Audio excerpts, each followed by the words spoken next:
when a kind-hearted neighbor named Stan stumbles upon a distressed young girl wandering the block. What seemed like an ordinary neighborly encounter at first takes a sinister turn as the pieces unravel, revealing a dark truth, one that puts her life in unimaginable danger.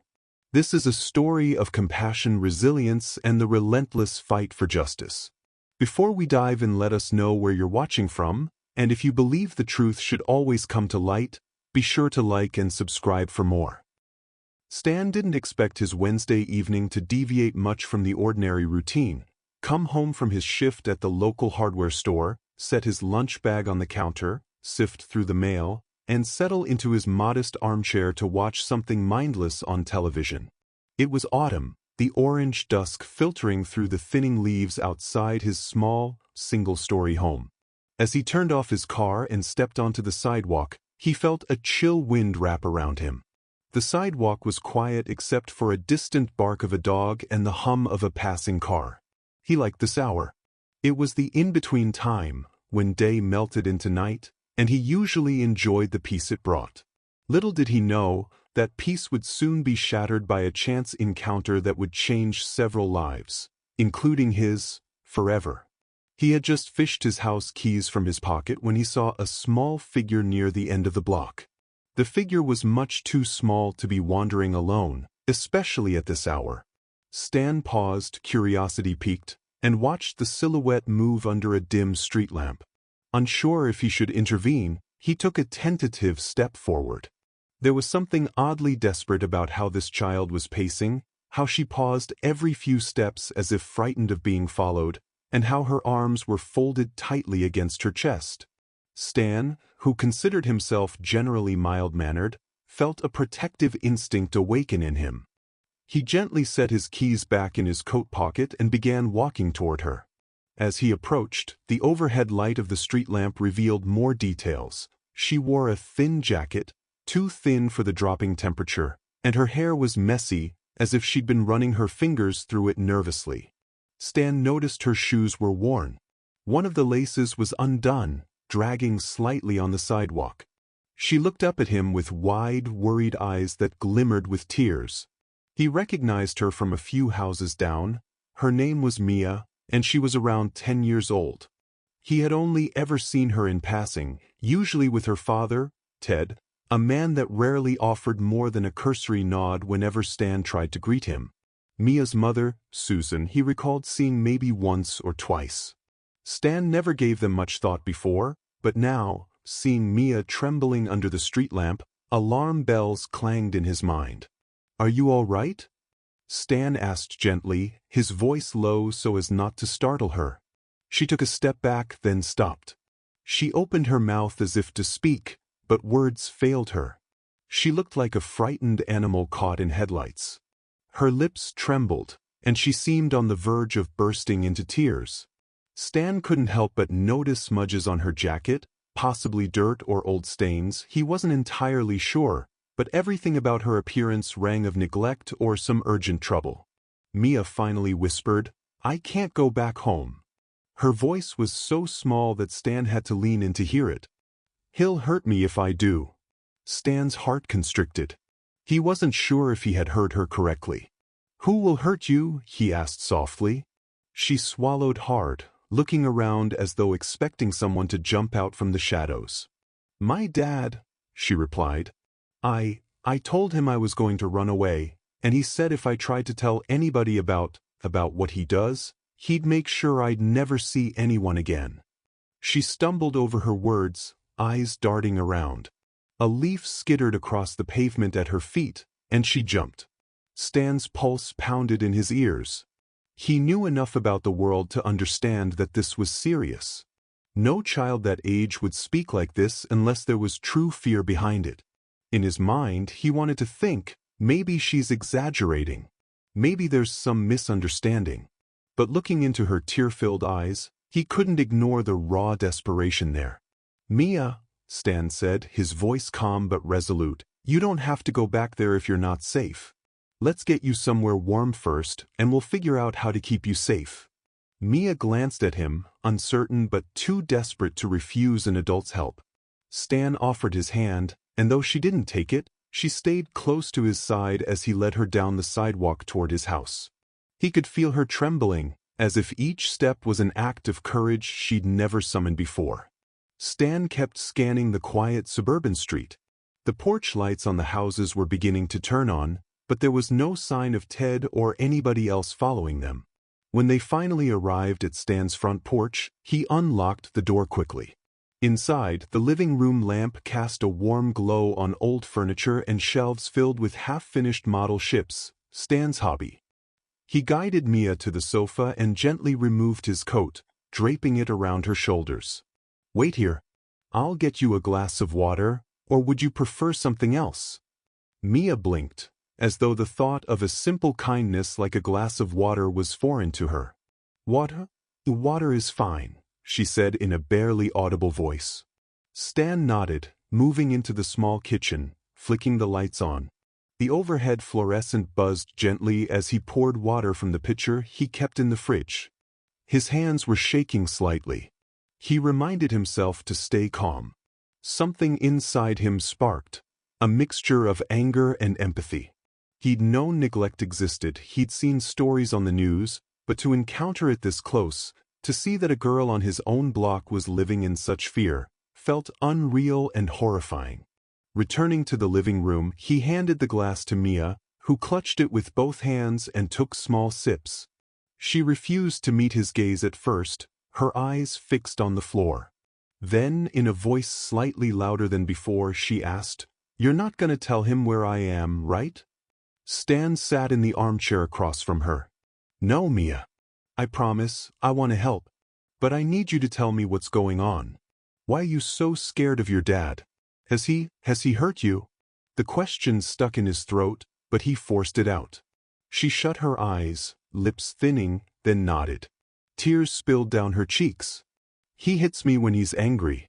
He says it's my fault. He blames me for my mom leaving." The girl's voice wavered. "But my mom didn't leave. That's what he says, but I know she wouldn't just leave me. I think something bad happened to her." Stan inhaled sharply, leaning forward, trying to keep his voice steady. "Mia, do you know where your mom is?" She shook her head. "No. She's been gone a while. Dad told me she walked out on us, but..." She trailed off, stared at her feet. "He gets mad whenever I ask about her. He always says if I don't stop talking, I'll end up like her." Stan felt a cold wave wash over him. The insinuation in those words was enough to make his blood run cold. "Mia, I'm so sorry," he said, voice thick with emotion. "Did you ever tell anybody about this? A teacher, maybe?" She fidgeted with the hem of her jacket, which looked a size too small for her. "Tried. But then Dad found out I was talking to one of my teachers. He almost broke my arm to make me swear I'd never do it again." She lifted her left arm and gently rubbed near the elbow as if recalling the pain. Stan had to force himself to stay calm. His jaw clenched. "All right," he said, taking a slow breath. "We're going to get you help. I'm going to call someone who can help make sure you're safe." Mia's eyes snapped up. "You won't send me back there, right?" "No," Stan promised. "But this isn't something we can handle alone. We'll contact people who know what to do. They'll make sure your dad can't hurt you again." She nodded, though Stan could sense her anxiety about the unknown. He picked up his phone, heart still pounding, and began the process of calling someone who would know how to protect this girl. He dialed the number for the local school counselor, Ms. Greenwood, whose card he had picked up during a fundraiser a few months back. The phone rang twice before a calm, professional voice answered. "This is Ms. Greenwood," she said. "Ms. Greenwood, this is Stan Richards. I'm a neighbor of Mia, the girl in Mr. Ted Brown's household. I have her here, and she's run away. She's telling me some very concerning things about abuse at home." There was a brief silence on the other end, then Ms. Greenwood replied with urgency. "Where is Mia now?"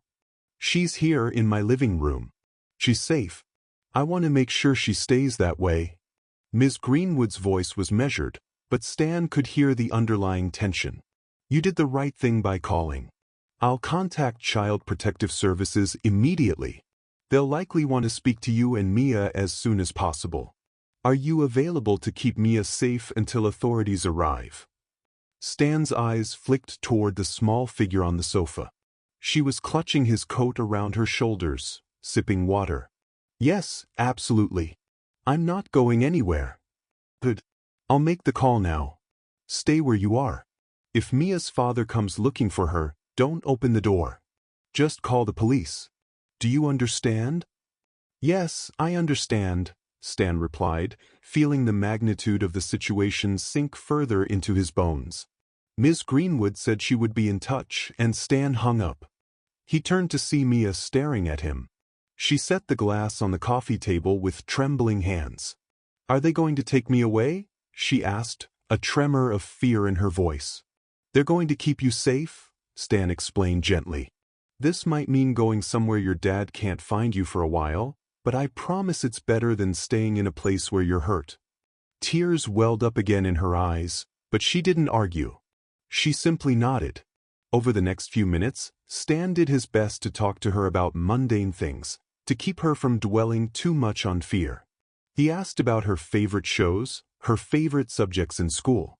She answered mechanically, as though normal conversation was a foreign concept. Slowly, her shoulders sagged, as if exhaustion finally caught up with her. Stan fetched a blanket and gently draped it over her. If you want to lie down, you can, he said. I'll stay right here. She gave a small nod. Thank you, she whispered. He watched her settle onto the couch, eyes fluttering closed. The phone sat on the coffee table, a silent, looming presence, and Stan found himself constantly glancing toward it. Any moment now, Miss Greenwood would call back with instructions, or CPS would show up at his door. His thoughts whirled.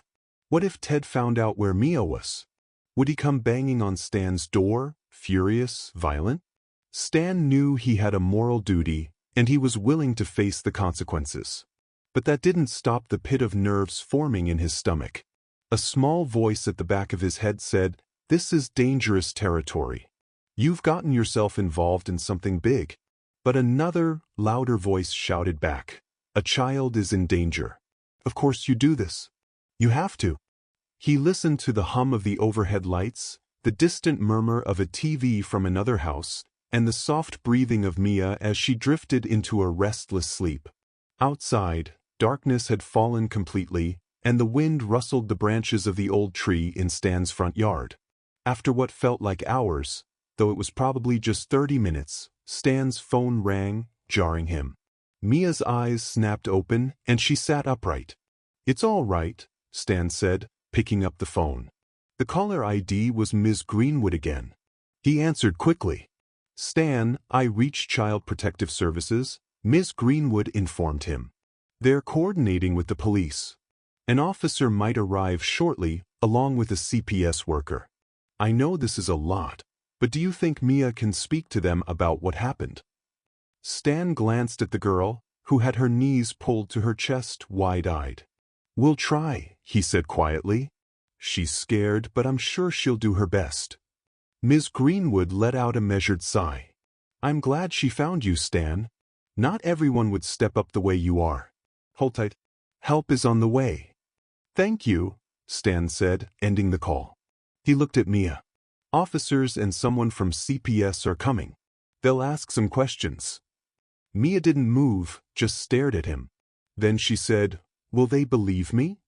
Stan nodded, doing his best to convey calm confidence. "I believe you, Mia. And once they hear what you have to say, I'm sure they will too. It might be scary, but we'll make sure you're safe." She brushed the back of her hand across her eyes, trying to wipe away fresh tears. "My dad always said no one would believe me. He said everyone would think I'm lying." Stan's stomach twisted. Some people say cruel things to keep others silent. But you can't let that stop you. Telling the truth is the most important thing you can do. Before she could respond, a soft knock sounded at the door. Stan's heart quickened. Rising to his feet, he took a few cautious steps to the door and looked through the peephole. He saw the silhouette of a uniformed officer and a woman in casual business attire, likely the CPS worker. He opened the door slowly, greeted by the officer's polite nod and the woman's calm smile. "Stan Richards?" the officer asked. Stan nodded. "Yes, sir. Come in, please." The officer introduced himself as Officer Stevens, and the CPS worker introduced herself as Ms. Kane. They stepped inside, and Ms. Kane smiled gently at Mia, who shrank back a little against the sofa. "Hello, Mia," Ms. Kane said softly, setting her purse on the floor and sitting in a chair across from her. Officer Stevens removed his hat, holding it in both hands as he tried to appear as non-threatening as possible. Mia looked at Stan, and he nodded reassuringly. Slowly, she uncurled her legs from under her, faced Ms. Kane, and began to answer their questions. She recounted, in halting sentences, the fear and violence she faced at home, Ted's explosive temper, how he'd lock her in her bedroom for hours, how he'd threaten her if she tried to talk about her mother's disappearance. Each detail that spilled from her lips intensified the heaviness in the room. Ms. Kane kept her voice gentle, validating Mia's experiences, asking clarifying questions, taking careful notes. Officer Stevens chimed in occasionally, his face a mixture of professional composure and subdued anger. At times, Stan had to look away, the detail of it all too much to bear. He'd known something was wrong from the moment he saw her under that street lamp, but hearing how deep the abuse went left him reeling. "What about your mother, Mia?" Ms. Kane asked softly. "Where do you think she is?" Mia shook her head, tears trailing down her cheeks. "I don't know. She never would have left me though. Something happened to her. My dad won't tell me and he gets mad when I bring it up." Ms. Kane glanced at Officer Stevens, who nodded, scribbling a note on his notepad. Stan could only imagine what the officer was thinking. A missing mother, a violently abusive father. This was no simple domestic situation. This was the sort of case that could turn into something bigger, a real criminal investigation into possible foul play. They spent over an hour speaking to Mia. During this time, Stan offered them refreshments, but none of them seemed in the mood to eat or drink. The moment was somber, heavy with revelations. Mia was exhausted by the end. Ms. Kane's eyes shone with sympathy as she gently explained that they would find a safe place for Mia, away from her father. She could not remain with Stan, not long-term, because that wasn't how the system worked. She had to be placed in an official setting, hopefully with a foster family who understood how to handle trauma, at least until a deeper investigation could unravel the truth of what was happening in that house. Mia kept glancing at Stan. Finally, as Ms. Kane guided her to stand and gather what few possessions she had, which were little more than the clothes on her back, Mia turned to Stan, her eyes brimming with tears. "Thank you," she said, voice trembling. "Thank you for believing me." Stan felt his own eyes sting. He placed a hand on her shoulder. "I'm always here, Mia. You did the brave thing. Remember that." She sniffed, then Miss Kane led her outside. Officer Stevens lingered a moment to speak quietly to Stan. "We're going to investigate this thoroughly," he said.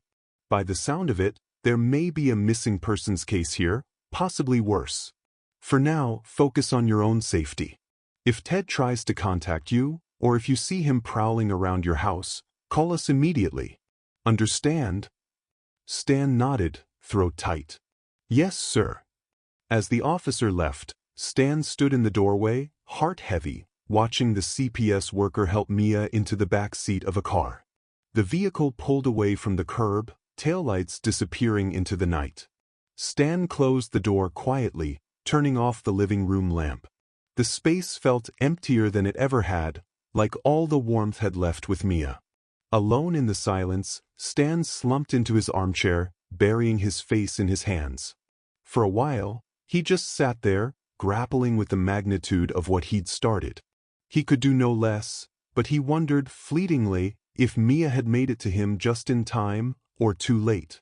Sleep didn't come easily that night, filled as his mind was with anxious images. Mia's terrified face, the possibility of an enraged Ted pounding on his door, or worst of all, the horrifying scenarios of what might have become of Susan.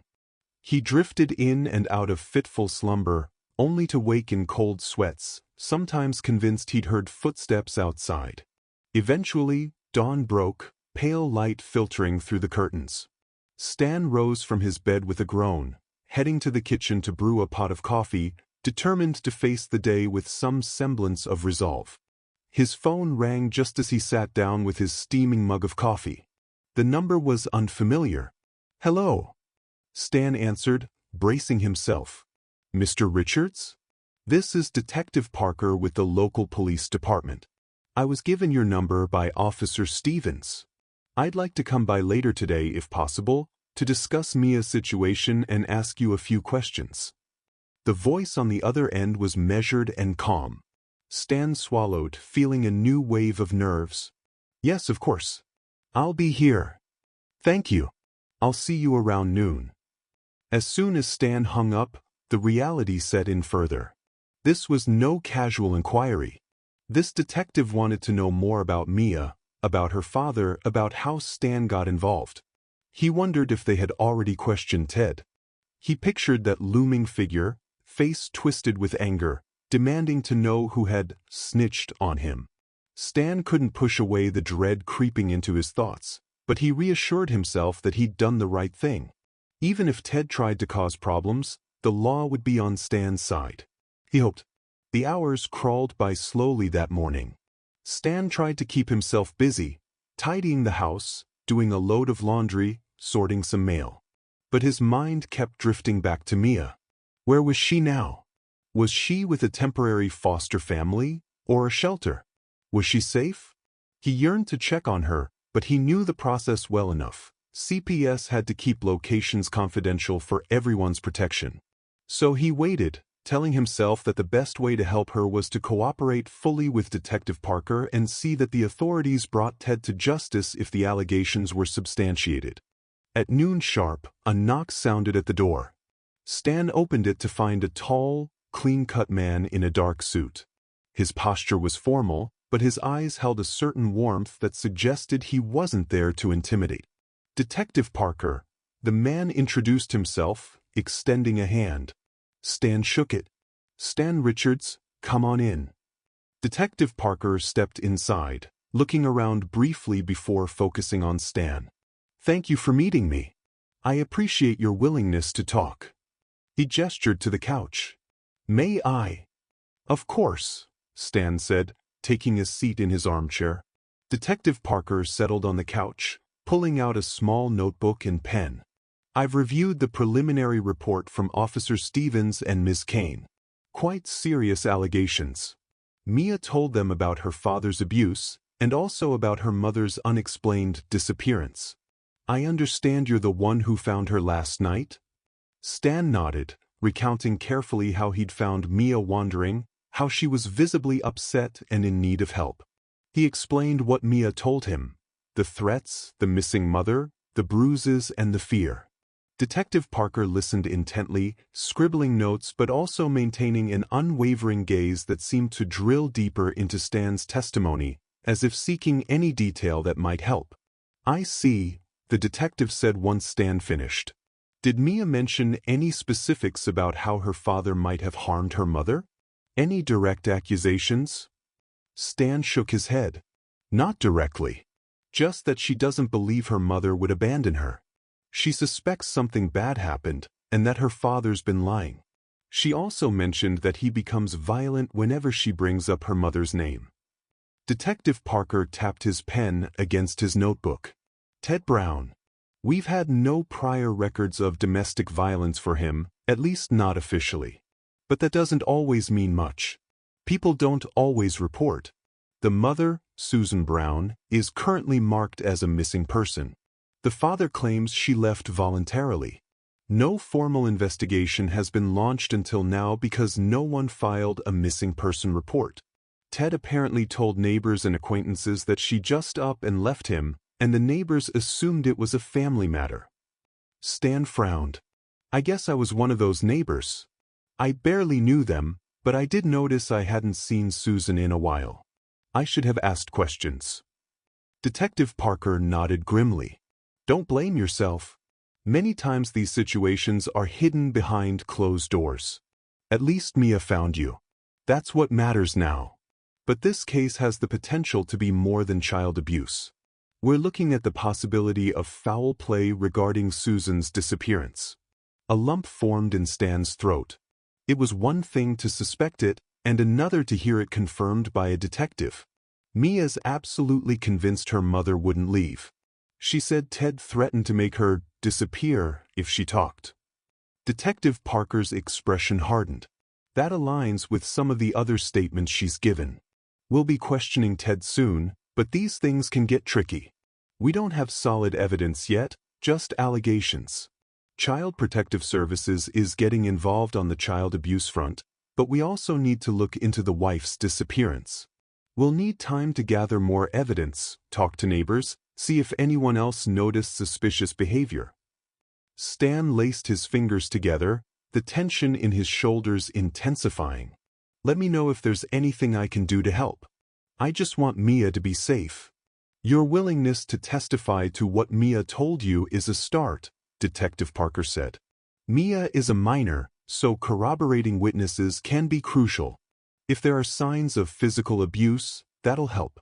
We're also going to check if Mia has any documented injuries or hospital visits that might indicate a history of violence. Stan rubbed his temples.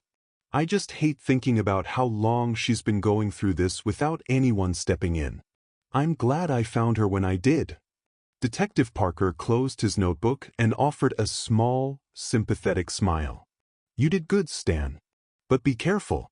Ted might not be happy that his daughter ran off and that you helped her. Keep an eye out. Don't hesitate to call if anything seems off. Stan escorted the detective to the door. Before leaving, Detective Parker paused. We'll be in touch with updates. In the meantime, try not to worry too much. Let us handle the investigation. Thank you again for your help. Stan locked the door behind him, leaning against the wood for a moment, releasing a shaky breath. The day felt surreal, as if he was wandering through someone else's life. Where once he'd only had to worry about what to cook for dinner or how to fix the squeak in his porch swing, he now found himself in the center of a possible murder investigation. The weight of it pressed on him, but he had no regrets. Mia deserved a chance at a life free from fear. If that meant Stan needed to stand up against Ted, so be it. Over the next few days, Stan's neighborhood routine shifted dramatically. He noticed police cruisers doing slow drive-bys, probably checking to see if Ted was around or if Mia turned up unexpectedly. Stan got a call from Ms. Kane, letting him know Mia was in a temporary foster situation and was doing okay, though she was understandably traumatized. Hearing that gave Stan some relief, but he worried about how she was coping with the upheaval. Ms. Kane reassured him that there would likely be therapy sessions and that they'd keep him informed if anything changed. It wasn't long before the entire neighborhood started buzzing. Ted's house loomed at the end of the block, curtains drawn, no sign of life from within. People whispered about the sudden visits from police. Occasionally, neighbors would approach Stan, curious about what was going on. He tried to stay vague, because repeating accusations publicly could complicate the investigation. Still, rumors spread fast. Someone saw Ted driving off in a hurry, or they heard an argument through the walls the week before Mia disappeared. Each rumor only deepened Stan's worry. Late one evening, as Stan was getting out of his car, a voice called from across the street. He looked up to see Katie, a former teacher at the local elementary school, walking over. She was a warm, approachable woman in her late 30s, with a kind face that had probably put thousands of children at ease during her career. Stan knew her a bit. They'd crossed paths at community events. "Hey, Stan," she said, her voice subdued. "I heard about Mia. Is it true she ran away from home?" Stan pressed his lips together and nodded. "She turned up at my place. She was in a bad situation." Katie exhaled, folding her arms. "I had Mia in my class a couple years ago. She was always such a sweet kid, but very quiet. Sometimes I suspected things weren't right at home. I tried asking her questions, but she never opened up. Then one day her father stormed in to talk to the principal. After that, I was told to tread lightly. The administration didn't want a lawsuit or conflict with a parent, so I backed off. I regret that now. Stan felt a surge of empathy. It's hard. These situations can be very hidden, especially when the child is threatened. Mia told me she was terrified her dad would hurt her if she spoke out. Katie nodded, tears glimmering in her eyes. It breaks my heart to think what she's been through. I'm so glad she found you. Listen, if there's anything I can do, like testify about changes in her behavior at school, or anything, please let the police know I'm available. Stan offered a grim smile. Thank you, Katie. I'll let Detective Parker know. He's in charge of the case. Katie looked over her shoulder, toward Ted's darkened house. Do you think Susan is okay? I only met her once at a parent-teacher conference, but she seemed like a gentle soul. Stan sighed, following her gaze. I wish I could say yes, but right now, the detective is treating her as a missing person, possibly worse. Mia's convinced she'd never abandon her. Katie bit her lip, eyes filling with sadness. Poor child. Ted always gave me a bad feeling. I tried to raise a red flag once, but the administration said there was no solid evidence. It was just a feeling. She paused, looking at Stan earnestly. Let me know if you need anything, okay? I will, Stan promised. He watched her walk back to her own house, heart heavy. That night he sat in his living room, lights low, thinking about the next steps. For better or worse, he was entangled in Mia's life now. He had stepped into a storm of secrets and danger, but the thought that Mia finally had someone in her corner gave him a glimmer of resolve. He thought about how quiet the block had become, how the silhouette of Ted's house seemed more ominous by the day. A few days later, Stan got a call from Detective Parker asking if he could come down to the police station for a formal statement. Stan agreed, setting aside his morning to do so. When he arrived, he found Miss Kane waiting for him in the lobby. She greeted him with a courteous nod and led him to a small interview room. It smelled faintly of stale coffee, and the harsh fluorescent lights buzzed overhead. Stan tried to keep his composure as the detective asked him to recount, in painstaking detail, everything that had happened the night Mia showed up at his door, as well as every interaction he'd ever had with Ted or Susan. Stan did his best, but beyond polite nods from Ted and glimpses of Susan, there wasn't much else. Still, the detective scribbled in his notebook. Thank you, Stan, Detective Parker said when he finally closed his notebook. We appreciate your time and willingness. We've been speaking to a few neighbors, teachers, and even extended family members of Susan who live out of state. The picture forming here is not good. Several people recall Ted having a temper, though no one witnessed explicit physical abuse. As for Susan, she hasn't been in contact with her family for months. They used to talk weekly. They said it was very out of character for her to vanish. Stan felt that sinking feeling again. So there's a real chance Ted did something to her? Detective Parker set his pen down, leaning forward on the table. At this point, it's a strong possibility. But the challenge is evidence. If she's gone in a way that can't be explained by mere disappearance, we need physical proof or a witness to piece together what happened. Right now, we don't have a body, no definitive sign of foul play, just a missing person and a series of suspicious behaviors from Ted. Stan rubbed his face. What about Mia's testimony? She's his daughter. She's saying he threatened her. Mia's testimony about the abuse definitely supports a reason to remove her from the home. But for a murder charge, or any criminal charge related to the mother, we need more. We're looking into credit card statements, phone records, any sign of suspicious activity. If Ted tried to cover this up, we're hoping he left a paper trail. In the meantime, we're close to bringing charges for child abuse, at least. Stan nodded, a mix of relief and frustration swirling in his gut. I just hope you find something soon. That man shouldn't be free. We're working on it. Detective Parker then cleared his throat. One more thing. We've heard from Ms. Greenwood, the school counselor, and Katie, a former teacher. They've expressed willingness to talk about changes they saw in Mia over the years. That might help. We also took statements from a few neighbors who suspected something was off but never reported it. Stan sighed, remembering how easy it is in suburban life to overlook clues that something is deeply wrong behind someone's front door. Everyone minds their own business, especially if they sense tension. I'll do whatever it takes to see Mia safe. Detective Parker nodded. We appreciate that. Keep your phone on. If we have more questions or developments, we'll be in touch. As Stan left the station, he passed through a corridor lined with official posters about domestic violence awareness, missing children, and human trafficking. He paused at one featuring a photograph of a missing girl. The expression on that child's face, some official photo from a yearbook or a family portrait, tugged at him. He wondered how many other MIAs were out there, lost or afraid, with no one to turn to. Steeling himself, he walked out into the daylight, determined to see this through. Over the next week, Stan tried to carry on with his normal life, going to work at the hardware store, chatting with customers, stocking shelves, and helping folks find the right tools for their weekend projects. But the sense of normalcy felt false. Each night, he'd check the news or wait for a call from Detective Parker, hoping for a breakthrough. Meanwhile, the chatter in the neighborhood grew louder. People claimed they saw suspicious vans, or Ted sneaking around in the late hours. Rumors flourished, but no one had any proof. Ted himself seemed to have disappeared. His house remained dark, his mail piling up.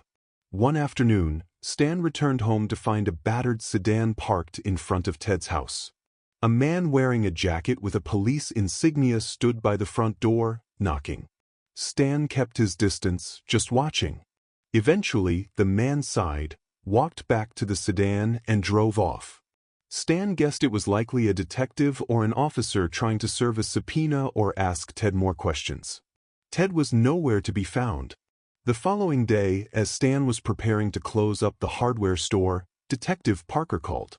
Stan, we got a tip from the store where Ted works, the detective said. Apparently, he's used a store computer to research plane tickets and flight times to several different states. He was also seen purchasing large suitcases recently. It's starting to look like he might be preparing to run. Stan felt an immediate surge of alarm. So he's going to flee? Can you track him down before he does? We're doing our best. We have some leads. But we think he's aware that he's under suspicion. If he's guilty of what we suspect, he knows the net is closing. Stan closed his eyes, grappling with the gravity of the situation. Do you need me to do anything? Just keep alert, Detective Parker said. We might call you if we need to confirm anything else about his behavior or history. Right now, we're trying to lock down any new addresses he might be using, or if he's rented a storage space or something. We also want to figure out how he got the money for these travel purchases. Meanwhile, we're pressuring him legally on the child abuse front, so that if he tries to leave, we can have him arrested for violating a protective order. Stan breathed in slowly. So there is a protective order now? Yes, it was granted yesterday, forbidding Ted from contacting Mia, especially after we found evidence of repeated abuse, Detective Parker explained. If he violates it or attempts to remove her from state lines, that's another charge. Stan thanked him for the update, feeling a swirl of relief and trepidation. Knowing that the law was at least on Mia's side helped, but Ted still being out there, potentially making plans to run, was a terrifying thought. Stan prayed that the detective's team would corner him soon. That same night, Stan was awakened by the piercing sound of his doorbell. Heart pounding, he glanced at the clock. 2:14 a.m. Who on earth would ring his bell at this hour? He fumbled out of bed, grabbed a robe, and crept to the front door. He hesitated, glancing through the peephole. To his surprise and dread, he recognized Ted's face, contorted in anger, eyes wild. Stan's pulse thundered. Instinct told him not to open the door, so he called through it instead. Ted, what do you want? Stan demanded, voice taut with fear and frustration. Ted's voice came muffled through the door. You ruined my life, old man. Where's my daughter? Where is she? Stan pressed his back against the door, heart racing. I'm calling the police, Ted. Get off my property. You think you're so righteous, Ted seethed. Sticking your nose in my family's business, turning my girl against me. You have no idea what you've done. Open the door. Let me in. We can talk this out. Stan's mind raced. Let him in? Absolutely not. Ted, you need to leave. Right now. If you don't, I'll call the police. Ted pounded on the door. She's my daughter. How dare you try to separate us? I'll find her, no matter what you do. Stan's hands shook. He knew Ted was dangerous, but hearing that raw rage from the other side of his door hammered the reality home. I'm warning you, Ted. This is harassment. I'm calling the police. He grabbed his phone from the hallway table. Fine, Ted snarled. But you'll regret ever meddling in my life. A moment later, Stan heard fast footsteps retreating from the porch. Stan stared through the peephole, seeing Ted sprint down the street. With trembling fingers, he dialed 911, reporting the incident. Within minutes, a patrol car arrived. Stan explained the situation to the officers, who took a statement and then cruised the block in search of Ted. But he was long gone. Sleep proved impossible after that. Stan sat in his living room, lights blazing, waiting for the dawn, each minute stretching painfully. The next day, Stan gave an update to Detective Parker, who was furious that Ted had violated the protective order by trying to intimidate a witness. The detective assured Stan they had issued an alert to track Ted down. As days turned to a week, tension built. Despite the police actively looking for Ted, he seemed to vanish. That only deepened Stan's anxiety. If he'd fled, where to? Was he truly leaving town, or was he skulking around, planning something worse? One morning, Ms. Greenwood, the school counselor, called Stan unexpectedly. She sounded anxious, but determined. Stan, I just found out something from the administrative records at Mia's school. It might be relevant. Mind if I stop by your place later? Stan agreed, though he found himself swirling in curiosity. That afternoon, Ms. Greenwood arrived, stepping into his living room with a stack of papers. This is all unofficial, she said, but I did some digging into Mia's attendance records and health history from the school's files. It's not a complete picture, but I noticed she had repeated absences after suspicious injuries. The nurse wrote notes about them being accidental falls, but they line up with times we suspect her father might have lashed out. This could help in proving a pattern of abuse. Stan nodded. Have you shared this with Detective Parker? I will. I just got it today, Ms. Greenwood said. But there's more. The emergency contact on Mia's forms was always Ted, obviously, but there was a second phone number listed for the mother, Susan. I called that number. It's been disconnected. But I found out from staff that about 6 months ago, Susan tried to schedule a parent-teacher conference but never showed up. It's marked in the records that Ted called the next day to say, "We don't need that conference. Susan won't be coming in again." Stan's stomach twisted. So Susan tried to intervene at some point, maybe? That suggests she was concerned about Mia's well-being. Ms. Greenwood nodded. That's what I'm thinking. It might show motive for him to keep her from interfering, if he was hurting Mia. Stan closed his eyes. We need to get this to the detective. Every clue helps. Thank you for digging this up. Ms. Greenwood gently placed the stack of papers on the coffee table. I'm going straight to the station after this. Just wanted to give you a heads up. Stan walked her to the door, grateful for her determination. Each new piece of information felt like stepping closer to the truth, and hopefully, to stopping Ted for good. But the shadow of Susan's disappearance loomed, a reminder that this might not end until a far darker secret was unearthed. That evening, as Stan tried to unwind with a television program, the phone rang again. This time, it was Detective Parker. Stan, I have some updates, the detective said. His voice carried a sense of urgency. We found a storage unit that Ted rented under a false name. Inside, we discovered some of Susan's personal belongings, purses, clothing items, pictures, stuff that would suggest she didn't leave willingly. One of the suitcases had traces of a dark stain we're testing for blood. It's not conclusive yet, but it's looking more and more like a homicide. Stan inhaled sharply. My God, that poor woman. Mia was right. Susan wouldn't have just left. We don't have Ted in custody yet, the detective continued. But we're close. This is enough for a warrant for his arrest on suspicion of murder as well as child abuse. I just wanted to let you know, because if Ted tries to contact you again, or if you see him, you need to call us immediately. Stan's heart hammered. Of course, detective. Thank you for letting me know. Do you have any idea where he might be? We're tracing phone calls, bank withdrawals.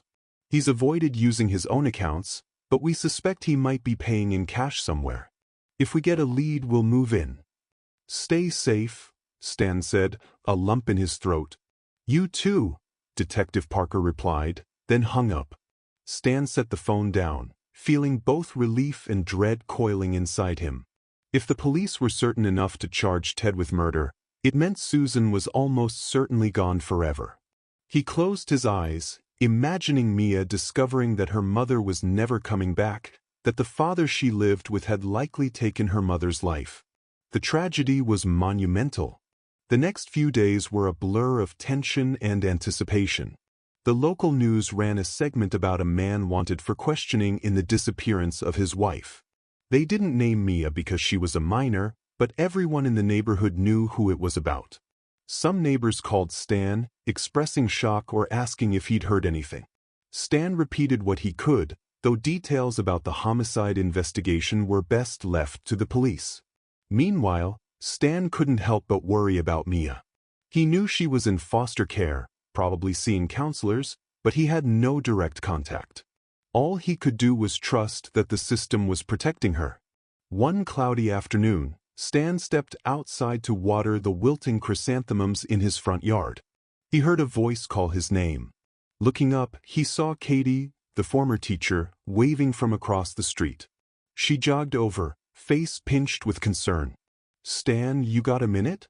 Sure, Stan said, setting the watering can down. Everything okay? I just got a call from Ms. Greenwood, Katie explained, catching her breath. She told me that Detective Parker thinks they might have found Ted. Something about a tip from a motel clerk. She said he might have rented a room using a fake ID. The police are on their way. I'm hoping this means they'll arrest him soon. Stan's eyes widened.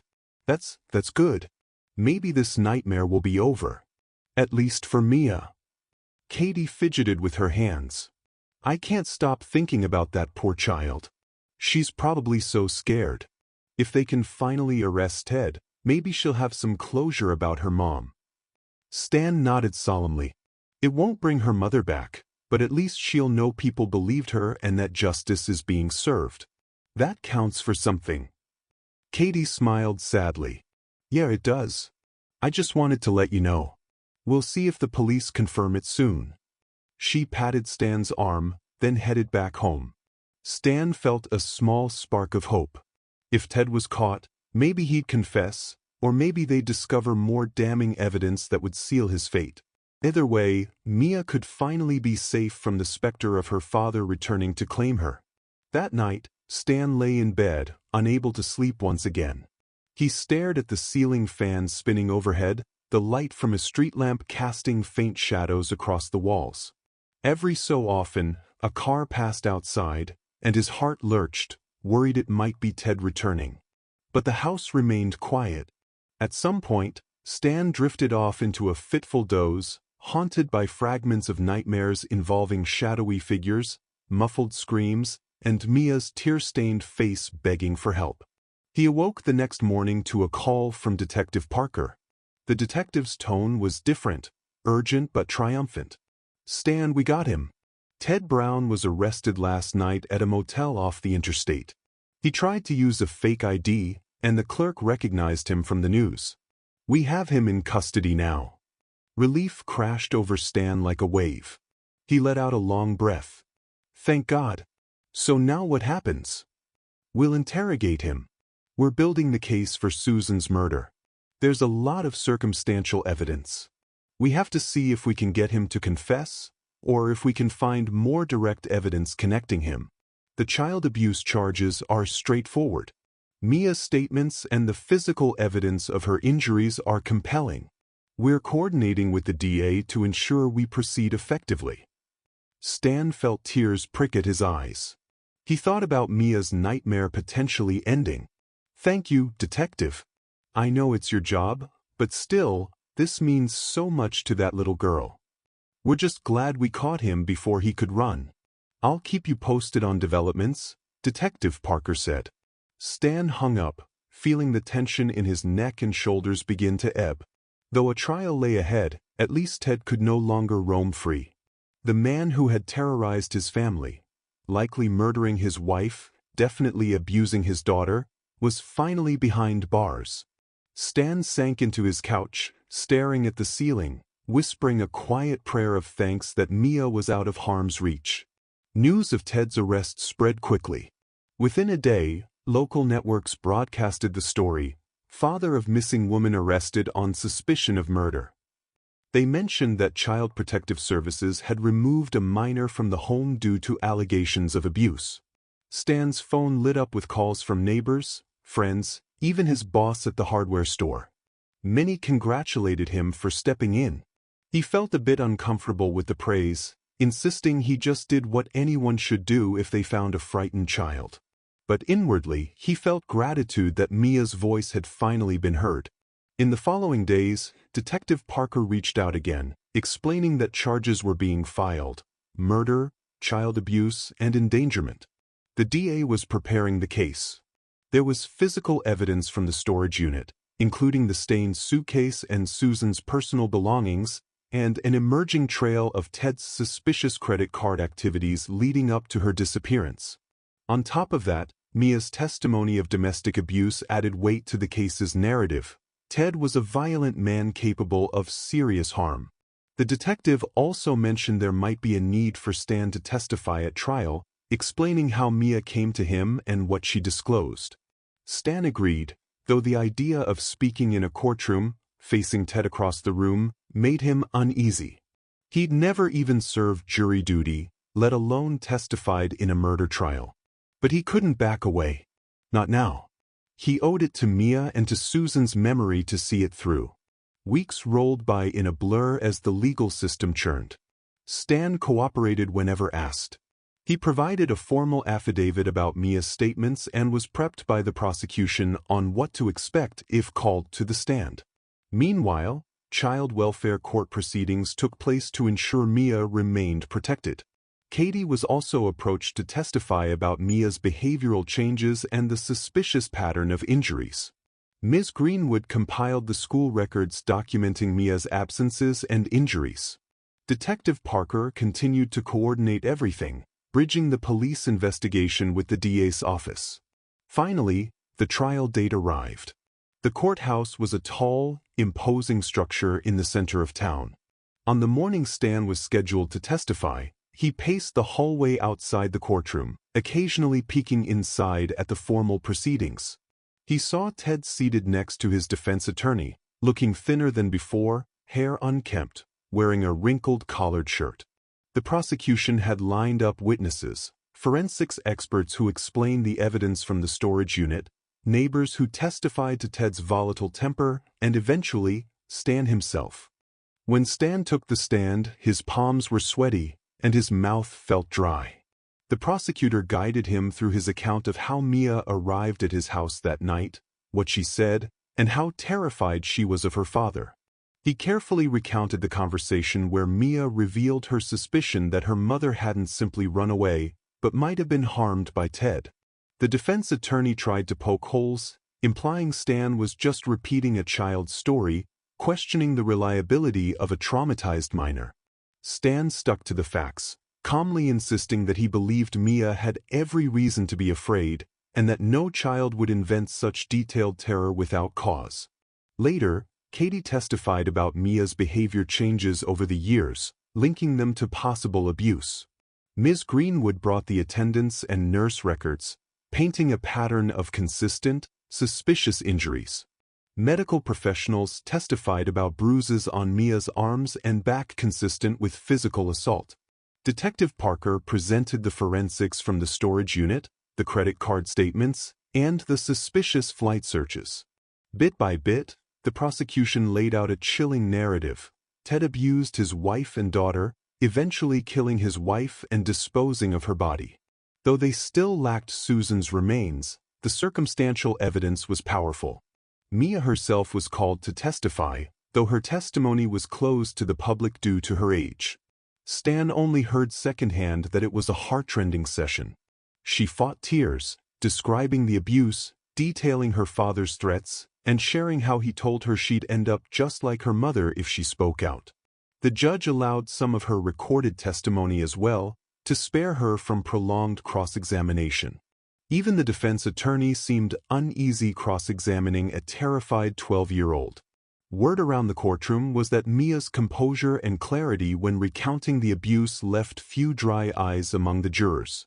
When closing arguments came, Stan sat in the gallery, heart pounding. The prosecution hammered home Ted's pattern of violence, the suspicious disappearance, the newly discovered evidence of Susan's personal items stashed away, and the blood traces matching her type.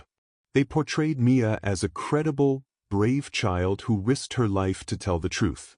The defense tried to claim it was all circumstantial, that Susan might have run off, that Mia was manipulated or coached. But the overall weight of evidence was undeniable. The jury deliberated for 2 days. It felt like an eternity. Stan spent those days restless, replaying the trial in his mind. On the second afternoon, word came that the jury reached a verdict. The courthouse was packed. Everyone who had a stake in this case, from reporters to neighbors, waited with bated breath. Stan sat near Katie and Ms. Greenwood, sweaty palms gripping his knees. A hush fell as the jury filed in. When they announced they'd found Ted guilty of first-degree murder and aggravated child abuse, the air seemed to crackle with released tension. Ted slumped in his seat, face drained of color. As the bailiff led Ted away, reporters rushed into the halls to broadcast the verdict. Stan exhaled, tears gathering in his eyes, and he saw Katie crying quietly, Ms. Greenwood hugging her. They'd done it. Justice was served, as much as it could be under such tragic circumstances. In the weeks following the conviction, Stan learned that Mia would remain in foster care, at least until permanent arrangements could be made. Susan's family, from out of state, expressed interest in taking her in, but official procedures needed time to settle. Stan hoped she'd find a loving home. He asked Miss Kane if he could visit or write to Mia, wanting to provide some reassurance. She said she'd see what she could do, but for now, everything was in flux. Eventually, Stan received a phone call from Ms. Kane. "Stan, we arranged for Mia to have some supervised visits with people who support her. She asked if you would come. Would you be willing to do that?" Stan's heart lifted. "Of course. Just tell me where and when." A few days later, Stan found himself at a family services office, waiting in a quiet room with pastel-colored walls and child-friendly posters. He shifted in his seat nervously. The door opened, and Mia walked in with a social worker. She wore jeans and a sweater, her hair a bit longer, and she looked healthier. Her eyes brightened when she saw Stan. She ran to him, hugging him tightly. "Thank you," she whispered. "Thank you for saving me." Stan wrapped his arms around her gently, tears in his eyes. "I didn't save you, Mia. You saved yourself by speaking the truth. All I did was listen." She pulled back, wiping her eyes. "I was so scared no one would believe me. But you did. And now he can't hurt me anymore." Stan nodded, voice thick. "That's right. He can't. And you have your whole life ahead of you. I'm so proud of you, Mia." They sat and talked for a while, supervised by the social worker who smiled supportively. Mia spoke about adjusting to foster care, going to therapy, and making a friend at her new school. She still had nightmares sometimes, but she felt better knowing her father was in prison, unable to reach her. She still grieved for her mother, but at least she had some answers. "It's not fair," she said, eyes downcast, "but at least now I know the truth." Stan squeezed her hand. Knowing the truth can be painful, but it can also set you free from the lies. Your mom would be proud of you for speaking up. Mia sniffed, nodding. I hope so. Before leaving, she gave Stan another hug and asked, Will I see you again? Stan glanced at the social worker, who nodded with a smile. We'll arrange more visits if you both want, she said. Stan smiled at Mia. I'd like that very much. Mia offered a shy grin. Me too. In the following months, Stan continued his visits, watching as Mia's emotional scars slowly began to heal.